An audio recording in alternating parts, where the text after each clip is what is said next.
Hi Thursday morning அன்றைக்கி என் பையனுக்கு வந்து டெம்பரேச்சர் செக் பண்ணணும், மருந்து கொடுக்கணும். 3 o'clockலாம் எழுந்திரிச்சு டெம்பரேச்சர் செக் பண்ணிவிட்டு மருந்தெல்லாம் கொடுத்துட்டு தூங்கலான்னு பார்த்தா தூக்கமே வரல. அதுக்கப்புறம் நான் தூங்குறதுக்கு 4க்கு மேலே ஆகிடுச்சு. 5:30க்கு அலாரம் அடிக்கும் போதெல்லாம் 5 மினிட்ஸ்னு சொல்லி தூங்கி 6:30க்கு மேலே தான் எழுந்திரிச்சேன்.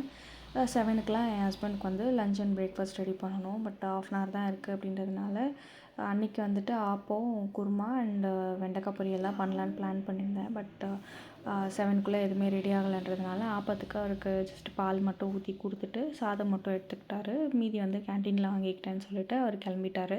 நான் மீதி இருக்கிற ஒர்க்கு சமையல் ஒர்க்லாம் முடிச்சுட்டு அன்றைக்கி வாஷிங் மிஷினில் துணி போட வேண்டியது இருக்குது, அதெல்லாம் போட்டுட்டு ரிஃப்ரெஷ் ஆகிட்டு எங்களுக்கு சாப்பிட்றதுக்காக அதுக்கப்புறம் ஆப்பம் ஊற்றி நான் குருமாவோட வச்சு சாப்பிட்டேன். என் பையன் வந்து பால் ஊற்றி கேட்டிருந்ததுனால பால் ஊற்றி கொடுத்தா உட்காந்து நானே சாப்பிட்றேன் அப்படின்னு சொல்லி உட்காந்து ஒரு இடம் பிடிச்சி அதுக்கப்புறம் கீழே மேலே ஊற்றி ஏதோ சாப்பிட்டுட்டு இருந்தான்.